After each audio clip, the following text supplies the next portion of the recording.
আলু দিয়ে তো চিকেন সবাই খান, কখনো দেশি আলু দিয়ে ট্রাই করেছেন? চলুন আজকে আপনাদের রেসিপিটা শেয়ার করি। প্রথমে আলুগুলো ধুয়ে নিলাম, তারপর প্রেশার কুকারে একটু সেদ্ধ করে নেব। সেদ্ধ হওয়ার পর দেখুন বসিয়ে দিলাম গ্যাসে। তারপর সেদ্ধ হওয়ার পর দেখুন খুলে নিলাম, একটু ঠান্ডা হওয়ার জন্য সময় দেব। খুলে নিয়ে তারপরে ওগুলোকে একটু আমরা রেখে দেব, ছেঁকে নিলাম। তারপর আমরা একটু সময়ের জন্য রেখে দেব। তারপরে আমরা ওগুলোকে ছাড়িয়ে নেব, একটা একটা করে এইভাবে খোসাগুলো ছাড়িয়ে নিতে হবে।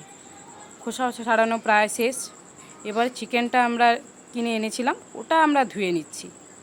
ধুয়ে নিয়ে তারপরে গ্যাসের মধ্যে কড়াইটা বসিয়ে দিলাম। এরপর কড়াইতে তেল গরম হওয়ার জন্য অপেক্ষা করুন। কড়াইতে তেল গরম হলে আলুগুলোকে আমরা একটু ভেজে নেব, হালকা লাল হবে। তারপরে ওইদিকে আমরা পেঁয়াজ, যা যা মশলা লাগে, ধরুন সাধারণত টমেটো, আদা, রসুন, ওগুলো করতে করতে একটু দেখে নেব আলুগুলো ভাজা হলো কিনা। লাল লাল হয়ে ভেজে নেওয়া হয়েছে। এবারে আলু ভাজাগুলো নামিয়ে নেব। এবার আলু ভাজা নামাতে নামাতে এবারে আমরা সেম কড়াইতেই একটু তেল দিয়ে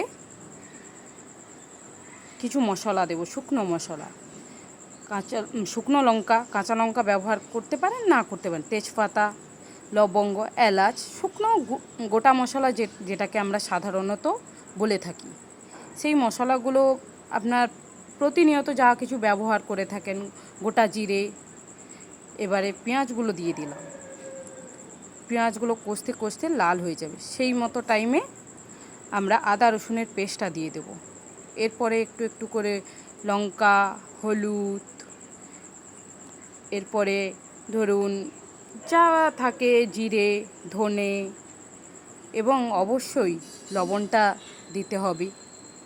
এবং ভাজতে ভাজতে একটু হলে একটু জল দেব। জল দেওয়ার পর আমরা টমেটোটা কিন্তু এর পরেই দেব। টমেটো দেওয়ার পর একটু কষতে থাকুন। যখন তেল ছাড়বে, তেলটা ছাড়বে কড়াই থেকে, তখন আমরা চিকেনটা এইভাবে ঢেলে দেব। চিকেনটা এরপর পুরোটা একটু কষিয়ে নেব 2-5 মিনিটের জন্য। 5 মিনিট পরে যখন কড়াইতে একটু তেল ছেড়ে আসবে, ঠিক তখনই একটু ঢাকা দিয়ে দেব। এবার ঢাকাটা খুলে দেখব ভালোভাবে তেল ছেড়ে গেছে। ঠিক তখনই আমরা একটু নাড়িয়ে নেব। নাড়িয়ে গ্যাসের ভলিউমটা একটু কমিয়ে দেব। তারপর দেখব আরেকটু ভালোভাবে হয়ে যাবে। এরপরে আলুগুলো দিয়ে দেব, ছাড়ানো দেশি আলুগুলো। এবং দেশি আলুগুলো একটু নাড়িয়ে নেব এবং নাড়িয়ে দেখব যে ঠিকঠাক হচ্ছে কিনা। এরপরে একটু গরম জল অবশ্যই দেবেন।